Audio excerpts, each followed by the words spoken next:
घर में पधारो लक्ष्मी माता है लक्ष्मी माता।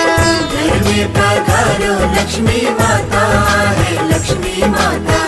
अन्न धन की तुम हो दाता है लक्ष्मी माता। अन्न धन की तुम हो दाता है लक्ष्मी माता।